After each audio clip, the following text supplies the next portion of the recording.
Hello दोस्तों, नमस्कार। आज हम बात कर लेते हैं टॉप लार्ज कैप फंड की।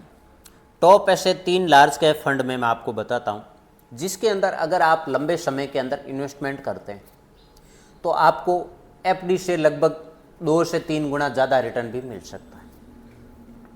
अब कुछ लोग ये भी कमेंट करते हैं कि हमने एफडी बनवा रखी है, क्या हम म्यूचुअल फंड के अंदर इन्वेस्टमेंट कर सकते हैं? देखो भाई, करने को तो आप कुछ भी कर सकते हैं, आपका पैसा है, आपको कोई मना नहीं कर सकता। लेकिन एफडी वो लोग करवाते हैं जो लोग बहुत कम रिस्क लेना चाहते हैं। अगर आप लंबे समय के अंदर म्यूचुअल फंड के अंदर इन्वेस्टमेंट करते हैं, लार्ज कैप फंड के अंदर, तो आपको एफडी से ज़्यादा रिटर्न मिलेगा, ये तो श्योर है। और लंबे समय के अंदर लगभग आपको 15% से ऊपर का रिटर्न मिल जाएगा।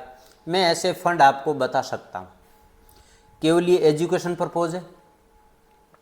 दूसरी बात, अगर आप एफडी के अंदर जैसे पैसा लगा हुआ, आपने एफडीआर करवा रखा है, तो एफडी के अंदर जैसे गारंटेड रिटर्न होता है, वैसा गारंटेड म्यूचुअल फंड के अंदर कुछ भी नहीं होता, क्योंकि यहाँ पैसा इक्विटी में जाता है और उतार चढ़ाव इक्विटी में रहता ही, हम लोग डेली देखते हैं। अगर आपने एफडीआर के अंदर पैसा लगा रखा है तो कुछ पैसा आप एफडी के अंदर भी रखें और कुछ पैसा आप ज़रूर म्यूचुअल फंड के अंदर इन्वेस्टमेंट करें। कहीं पर भी आप इन्वेस्टमेंट करें, लेकिन आपको रिटर्न इतना मिलना चाहिए जैसे हमारा इन्फ्लेशन चल रहा है, 5-6% लगभग रहता है। हम इन्फ्लेशन, महंगाई को नहीं कंट्रोल कर सकते, नहीं रोक सकते, कोई नहीं रोक सकता, लेकिन हम स्मार्टली इन्वेस्टमेंट करके जो हमारी महंगाई चल रही है तो उससे हम डबल रिटर्न कहाँ पर मिलेंगे, ये हमें सोचना चाहिए और वहाँ पर हमें इन्वेस्टमेंट करना चाहिए। जैसे आप लार्ज कैप फंड के अंदर इन्वेस्टमेंट करते हैं तो यहाँ आपको लगभग 15% से ऊपर का रिटर्न मिल जाएगा। ऐसे मैं फंड आपको बताता हूँ अभी। तो उसके अंदर आप लंबे समय के अंदर एसआईपी करेंगे तो आपको बेहतर रिटर्न मिलेगा। आज के समय के अंदर एसआईपी ही सबसे अच्छा ऑप्शन है। कारण है कि मार्केट ऑल टाइम हाई है। हाँ, 2-4% नीचे है, उससे कोई फर्क नहीं पड़ता। आप लमसम लगाते हैं तो उसमें आपको सोचना चाहिए। जब कभी भी आप लमसम इन्वेस्टमेंट करते हैं तो लगभग मार्केट 10% तक नीचे हो तब आपको लमसम करना चाहिए। मेरे हिसाब से ये मैं बता रहा हूँ। एसआईपी आप कभी भी कर सकते हैं, कोई दिक्कत नहीं। तो आज हम देख लेते हैं ऐसे 3 लार्ज कैप फंड जिसके अंदर लोगों का भरोसा हो, जिसके अंदर लोगों ने बहुत सारा पैसा भी लगाया हो। ऐसा नहीं कोई नया फंड के अंदर मैं आपको इन्वेस्टमेंट करने की सलाह दूँ।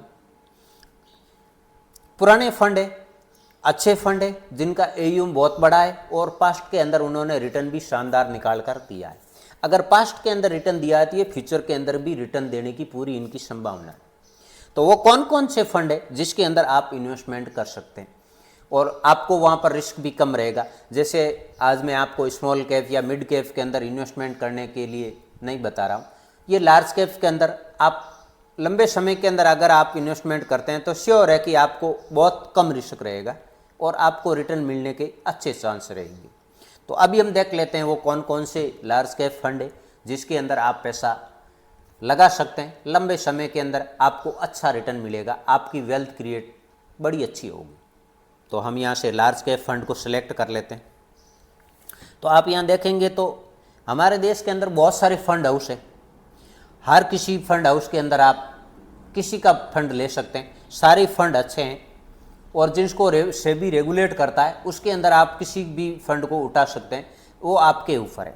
लेकिन मैं यहाँ आपको बताता हूँ जो फंड बहुत बड़े हैं, जिसके अंदर लोगों ने पैसा भी लगाया है, उनकी हम बात कर लेते हैं। क्योंकि फंड हाउस तो बहुत सारे हैं लेकिन हमारे पास पैसा है वो लिमिटेड होता है। तो हमारे पास लिमिटेड पैसा है तो हम उसी फंड को सिलेक्ट करते हैं जिसके अंदर, जिसका हमने नाम सुना है, जो अच्छा फंड है, जिसके अंदर लोगों ने भी ज़्यादा पैसा लगाया, हम भी उसी के साथ जाते हैं। हम क्यों नए फंड के साथ जाएं? तो पहला हम फंड लेते हैं, वो है ICI prudential blue chip fund. इसके हम सारे डाटा ओपन करके देखते हैं, फंड का हिस्ट्री क्या है पास्ट के अंदर। यहाँ आप देखेंगे नाम मिल जाएगा आपको ICI prudential blue chip fund. इसके अंदर आप कोशिश करें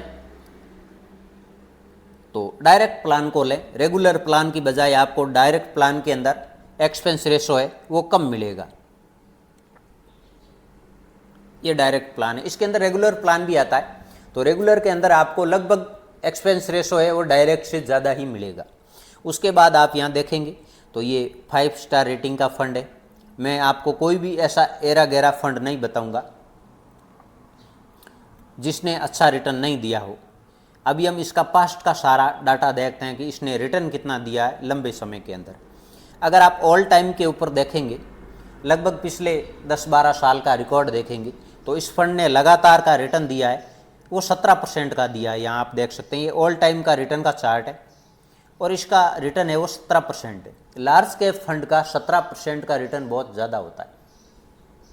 लगातार 10-12 साल तक 17% का रिटर्न मेंटेन करना बहुत बड़ी बात होती है, बहुत बड़ी चुनौती होती है। उसके बाद 5 साल का देखते हैं। 5 साल का आप देखेंगे 21% का है। 3 साल का आप देखेंगे तो यहाँ 17% से ऊपर का है और 1 साल का आप रिटर्न देखेंगे तो यहाँ 37% से ऊपर का है। मैं आपको यही सलाह दूंगा, आप कोशिश करें, हमेशा इन्वेस्टमेंट करते हैं म्यूचुअल फंड हो या स्टॉक के अंदर हो, तो आप लंबे समय का सोचें, हमेशा लंबे समय का सोचें। लंबे समय मतलब मैं 5 साल प्लस कहता हूँ लंबे समय को, 6 महीने या 1 साल ये लंबा समय नहीं है। तो लॉन्ग टर्म का आप इन्वेस्टमेंट करेंगे तो आपको अच्छा बेनिफिट होगा। उसके बाद यहाँ आप देख सकते हैं, आप इसके अंदर SIP कर सकते हैं 100 रुपये से भी। और यहाँ फंड का रिकॉर्ड दिया हुआ है जनवरी 2013 से, लगभग 11 साल और 8 महीने का यहाँ रिकॉर्ड है। लॉकिंग पीरियड इसके अंदर कुछ भी नहीं है। NAV मिलेगी आपको 118 रुपये 98 पैसे की। और फंड का AUM, फंड का जो साइज़ है वो आप देखेंगे बहुत बड़ा साइज़ है, ये फंड का साइज़ है। तो आप देखेंगे लगभग 66,000 करोड़ रुपए से ऊपर पैसा लगाया लोगों ने इसके अंदर।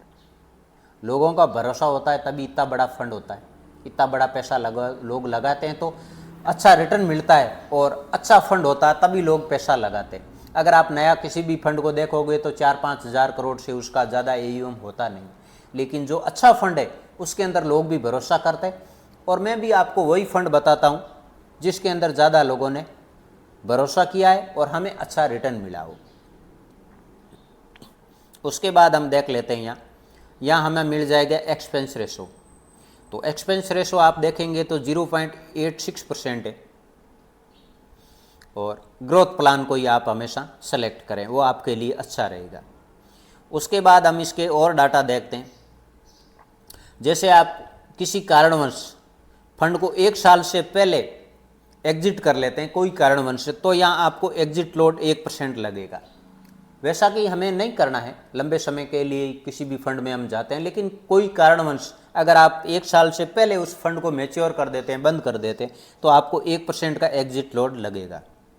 उसके बाद आप देखेंगे कि जो हम पैसा लगाते हैं उस पैसे को फंड मैनेजर है वो कहाँ कहाँ पर इन्वेस्टमेंट करते हैं उसकी हिस्ट्री देखना बहुत ज़्यादा ज़रूरी। तो आप यहाँ देखेंगे लगभग 61 स्टॉक के अंदर पैसे को लगाते हैं और 10 सेक्टर के अंदर ये पैसा हमारा डिवाइड होता है।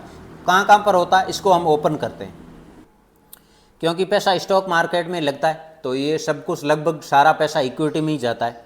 आप देखेंगे लगभग 88% पैसा इक्विटी में इन्वेस्ट हुआ है और कुछ पैसा 11% लगभग कैश के अंदर रखा हुआ है। उसके बाद यहाँ आप देख सकते हैं कि सेक्टर वाइज किस सेक्टर के अंदर कितना पैसा लगाते हैं फंड मैनेजर, उनकी आपको यहाँ डिटेल मिल जाएगी। जैसे फाइनेंशियल सेक्टर है तो सबसे ज़्यादा पैसा इसी के अंदर लगा लगभग 29% से ऊपर। तो यहाँ सेक्टर वाइज दिया हुआ है, ये आप खुद से देख सकते हैं, लगभग 10 सेक्टर के अंदर पैसे को डिवाइड किया हुआ है। तो ये सारी चीज़ें आप खुद से भी ज़रूर चेक करें जब कभी भी इन्वेस्टमेंट करें। उसके बाद हम देख लेते हैं कि किस किस स्टॉक के अंदर पैसा लगा हुआ है, स्टॉक की होल्डिंग है वो हम देखते हैं। तो यहाँ आप देखेंगे किस स्टॉक के अंदर फंड मैनेजर कितना पैसा लगाते हैं, उनकी यहाँ आपको सारी डिटेल मिल जाएगी। जैसे आप देखेंगे ICICI बैंक है, ICICI बैंक के अंदर लगभग 7% से ऊपर पैसा लगा है। HDFC बैंक है 7% से ऊपर लगा है। लार्ज एंड टूब्रो, ये सब कुछ हिस्ट्री मिल जाएगी। इन्फोसिस है, रिलायंस हो गया, मारुति सुजुकी, भारतीय Airtel, axis bank, UltraTech cement, बहुत सारे स्टॉक है। लगभग 61 स्टॉक के अंदर पैसा लगा हुआ है 61 के अंदर।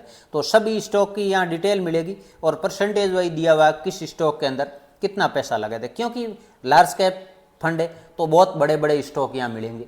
जब मार्केट के अंदर करेक्शन आता है तो स्मॉल कैप और मिड कैप स्टॉक है वो बहुत जल्दी नीचे आते हैं, लेकिन जो लार्ज कैप स्टॉक है उनके अंदर उतार चढ़ाव बहुत कम रहता है, इसी कारण लार्ज कैप फंड के अंदर शेप रहता है, थोड़ा रिटर्न हाई और लो कम होता है। उसके बाद आप दूसरा फंड देख लेते हैं हम, आपको कौन सा लेना चाहिए। SBI blue chip fund large cap category का है और यहाँ आप देखेंगे इसकी भी 4 स्टार रेटिंग है फंड की। उसके बाद हम देखते हैं कि इसने पास्ट के अंदर रिटर्न कितना दिया। आप ऑल टाइम का यहाँ रिटर्न देखेंगे तो लगभग 16% से ऊपर का रिटर्न है। 5 साल का रिटर्न आप देखेंगे 18% से ऊपर का, 3 साल का आप रिटर्न देखेंगे 13% से ऊपर का, 1 साल का आप रिटर्न देखेंगे तो 29% का रिटर्न है लगभग। तो SBI ब्लू चिप फंड के अंदर भी आप SIP स्टार्ट कर सकते हैं और इसके अंदर आप मिनिमम SIP स्टार्ट कर सकते हैं, वो है 500 रुपये से। जनवरी 2013 से यहाँ इसका डाटा दिया हुआ है। लॉकिंग पीरियड इसके अंदर भी कुछ भी नहीं है। 101 रुपये और 6 पैसे का NAV है और फंड का AUM, आप फंड का साइज देखेंगे तो 51,000 करोड़ रुपए से ऊपर पैसा लगा रखा लोगों ने इसके अंदर। बहुत बड़ा फंड है, बहुत लोगों का भरोसा भी है और इसने अच्छा रिटर्न दिया। सबसे मेन बात होती है रिटर्न हमें अच्छा कहाँ पर मिल रहा है, तो वहाँ पर हमें सेफली इन्वेस्टमेंट करना चाहिए। उसके बाद हम इसके और डाटा देखते हैं। तो जैसे आप यहाँ एक्सपेंस रेशो देखेंगे तो ये 0.79% है, ग्रोथ प्लान है और इसके अंदर आप देखेंगे तो 1% का आपको यहाँ एग्जिट लोड भी लगेगा अगर आप पहले मैच्योर कर देते हैं 1 साल से पहले। तो हमारे पैसे को फंड मैनेजर है वो लगभग 47 स्टॉक के अंदर डिवाइड करते हैं और 10 सेक्टर है, उनकी आपको यहाँ डिटेल मिलेगी। पैसा ज़्यादातर इक्विटी के अंदर ही लगता है, स्टॉक मार्केट के अंदर ही म्यूचुअल फंड का पैसा जाता है जो हम इक्विटी के अंदर करते हैं। यहाँ आप देखेंगे फाइनेंशियल सेक्टर, सबसे ज़्यादा पैसा फाइनेंशियल के अंदर ही लगता है। उसके बाद यहाँ आप सेक्टर का बहुत सारे सेक्टर है, 10 सेक्टर है लगभग, तो इनका आप परसेंटेज वही यहाँ देख सकते हैं। उसके बाद हम देख लेते हैं कि किस किस स्टॉक के अंदर कितना पैसा लगा हुआ है। तो यहाँ आपको स्टॉक की डिटेल मिल जाएगी। जैसे लगभग HDFC बैंक के अंदर सबसे ज़्यादा पैसा लगा हुआ लगभग 8%। उसके बाद ICI हो गया, ITC हो गया, इन्फोसिस हो गया, रिलायंस हो गया, ये स्टॉक के नाम दिए हुए और परसेंटेज वाइज भी दिया हुआ है किस स्टॉक के अंदर कितना परसेंट फंड मैनेजर है वो हमारे पैसे को लगाते हैं, उनकी यहाँ आपको डिटेल मिल जाएगी। तो ये हो गया हमारा दूसरा फंड। और तीसरा फंड हम ले लेते हैं। तो तीसरे फंड के अंदर आप इन्वेस्टमेंट कर सकते हैं, वो है Nippon India large cap fund. इस फंड के अंदर भी आप जाएंगे तो आप यहाँ डायरेक्ट प्लान को सेलेक्ट करें हमेशा, इस एक्सपेंस रेशो आपको कम लगेगा उसके अंदर। रेगुलर प्लान का अगर हम कंपेयर करें तो 5 स्टार फंड की रेटिंग है। और उसके बाद आप यहाँ देखेंगे तो Nippon India large cap fund ने भी अच्छा रिटर्न दिया लंबे समय के अंदर। लगभग आप देखेंगे तो ऑल टाइम का इसका रिटर्न है वो 17% से ऊपर है। 5 साल का रिटर्न आप देखेंगे 22% से ऊपर है। 3 साल का रिटर्न लगभग 20% से ऊपर है और 1 साल का रिटर्न है वो लगभग 36% से ऊपर का रिटर्न है। उसके बाद हम इसके डाटा देख लेते हैं। आप इसके अंदर SIP कर सकते हैं सिर्फ 100 रुपये से भी, ऊपर के अंदर कोई भी लिमिट नहीं है। आप जितना आपके पास बजट हो उस हिसाब से आप SIP कर सकते हैं। लमसम भी कर सकते हैं, लेकिन लमसम करने के लिए आपको थोड़ा ध्यान रखना पड़ेगा मार्केट के उतार चढ़ाव का। फंड की यहाँ डिटेल दी हुई है 2013 से, लॉकिंग पीरियड कुछ भी नहीं है। NAV आपको 98 रुपये और 92 पैसे की मिलेगी। और फंड का AUM, फंड का साइज आप देखेंगे तो लगभग 34,000 करोड़ रुपए से ऊपर पैसा लगा रखा है लोगों ने इसके अंदर। यहाँ एक्सपेंस रेशो दिया हुआ है, एक्सपेंस रेशो आपको 0.67% का मिलेगा। ग्रोथ प्लान है। और उसके बाद हम देख लेते हैं कि हमारे पैसे को फंड मैनेजर है वो कहाँ कहाँ पर लगाते हैं। 1% का एग्जिट लोड है और यहाँ पर पैसा हमारा लगभग 66 स्टॉक है और 9 सेक्टर के अंदर पैसे को फंड मैनेजर है वो होल्ड करते हैं। ज़्यादातर पैसा आपको पता ही है कि इक्विटी के अंदर ही लगता है, कैश के अंदर बहुत कम पैसा लगा हुआ रखा हुआ है। यहाँ आप सेक्टर वाइज देखेंगे तो आप देखेंगे हमेशा ज़्यादातर स्टॉक के अंदर जो लार्ज कैप स्टॉक है तो सबसे ज़्यादा पैसा फाइनेंशियल सेक्टर के अंदर ही लगा हुआ मिलेगा आपको। यहाँ भी फाइनेंशियल सेक्टर के अंदर आप देखेंगे लगभग 34% पैसा है वो फाइनेंशियल सेक्टर के अंदर लगता है। उसके बाद यहाँ आप सेक्टर वाइज देख सकते हैं किस सेक्टर के अंदर कितना पैसा लगा हुआ है। उसके बाद हम देख लेते हैं यहाँ टॉप होल्डिंग, किस किस स्टॉक के अंदर पैसा कितना लगाते हैं फंड मैनेजर, उनकी यहाँ आपको डिटेल मिलेगी।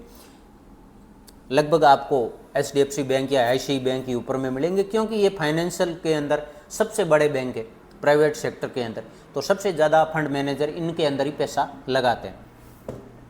तो बड़े बड़े स्टॉक के अंदर पैसा लगता है। यहाँ आप स्टॉक का नाम भी देख सकते हैं, HDFC, ICICI, Reliance, ITC, Infosys, Larsen Toubro, state bank, axis bank, Tata power.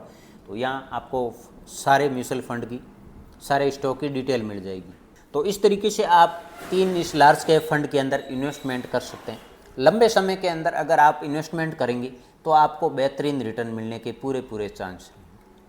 किसी भी फंड में इन्वेस्टमेंट करने से पहले आप अपने फाइनेंशियल एडवाइजर की सलाह ज़रूर लें और उनके कहे के मुताबिक आप इन्वेस्टमेंट करें। ये वीडियो एक उदाहरण मात्र है, एजुकेशन पर्पज़ है। आपसे एक रिक्वेस्ट है, चैनल को सब्सक्राइब करके आप ज़रूर रखें। फिर मिलते हैं हम नए वीडियो में नई जानकारी के साथ। तब तक के लिए जय हिंद, जय Bharat. Thank you for watching.